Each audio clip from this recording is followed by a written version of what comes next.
ogummaa tuubii sabiskiraayibii godhaa,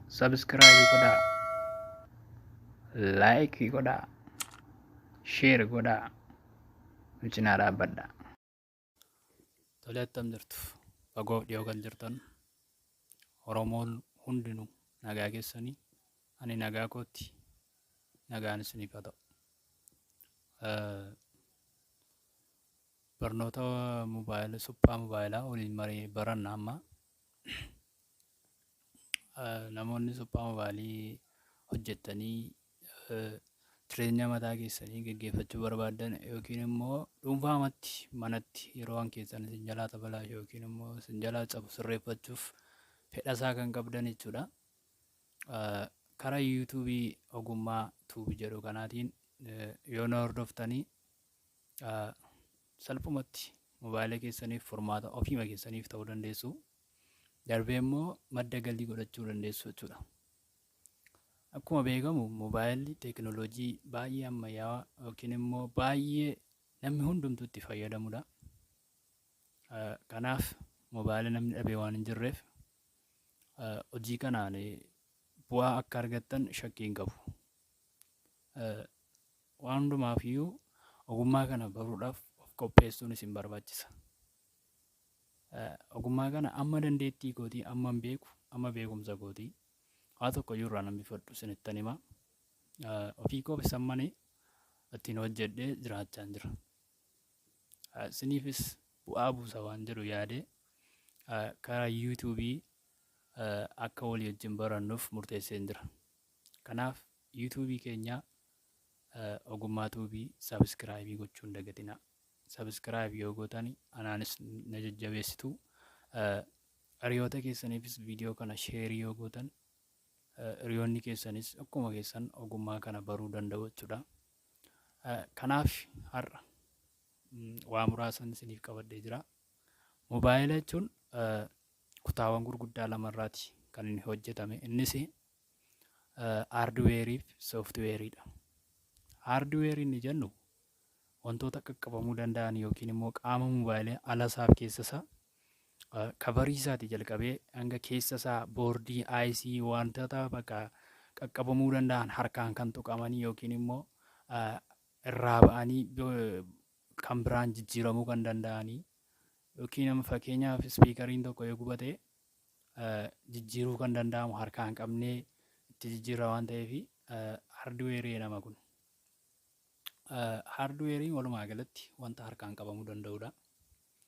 Sooftiweeriin ni jedhamu immoo sooftiweeriin akkuma yaada namaa jechuudha. Yaada namaa amma fakkeenyaaf harkaan qabuu hin dandeenyuuti. Amma fakkeenyaaf yaadan yaadaa yeroo harkaan qabuu hin dandeessanii. Akkasuma sooftiweerii moobaayilaas waa'een achirratti argitan sana harkaan qabuu hin dandeessanii jechuudha. Fakkeenyaaf amma anaan viidiyoo kana irratti na argaa jirtu anaan na qabuu hin dandeessanii miti. Akkuma kana kuni qabamuu kan hin dandeenye garuu hojii gurguddaa kan hojjetu sooftiweerii jedhama jechuudha. Fakkeenyaaf appilikeeshinoonni nuti bannee itti fayyadamnu yeroo bilbila bilbiluuf jennullee appilikeeshinii nuti bannee itti bilbila bilbilannu suni sooftiweerii jedhama jechuudha. Gosa sooftiweerii keessaa isa tokkodha jechuudha. Kanaaf walumaa gala moobaayiliin haardweerii fi sooftiweerii irraatii kan hojjetame jechuudha. Amma waa'ee sooftiweerii fi haardweerii kanumaan hin dhaabnaa. Mobaayila suphuudhaaf yookiin hojjechuudhaaf meeshaalee maal maaltu nu barbaachisa? Muraasa isaan isinitti himaa jechuudha.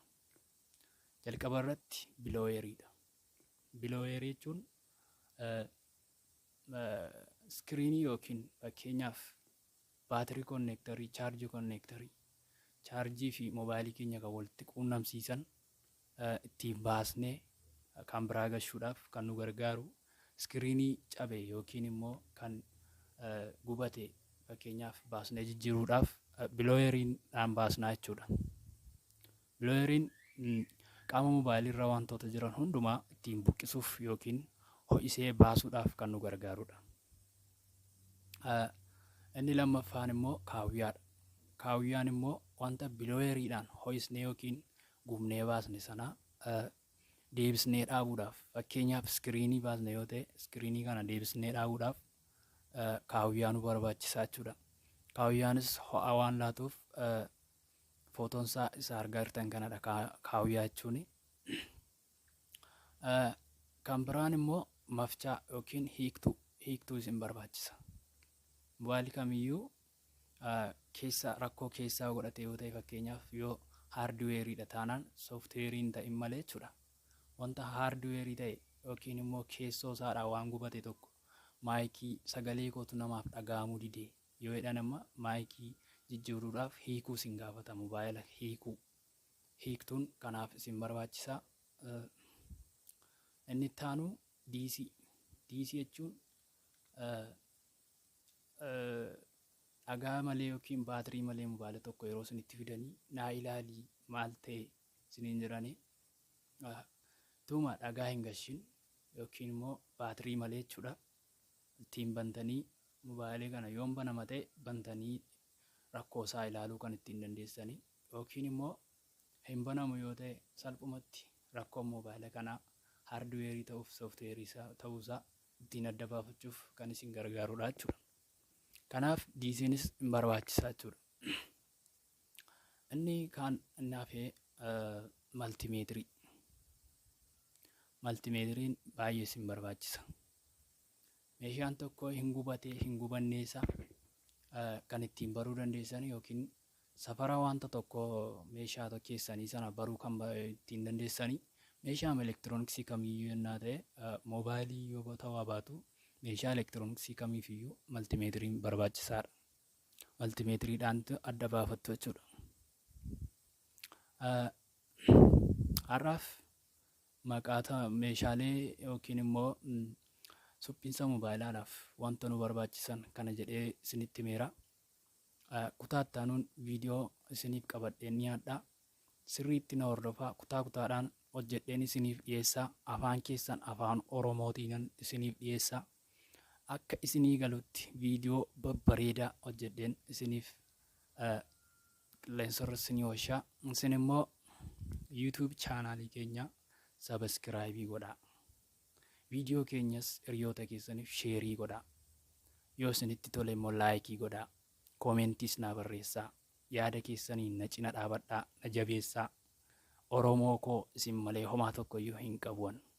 Kanaaf baruu kan barbaaddan ogummaan hin tuffatamtu ogummattii kana baraa itti fayyadamaa. Yoo madda galii godhachuu baattan illee namni mobaayilii of harkaa dhabeen jiru mobaayila keessan bifa salphaan mana teessanii sirreeffachuu dandeessu. Kanaaf har'aaf kana qabadhee isiniif dhiyaadheera. Yeroo itti aanutti viidiyoo kan biraan walitti deebina. Sabiskiraayibii godhaa. Adeeraa sabiskiraayibii godhaa. Nagaan naa oola. Baay baay.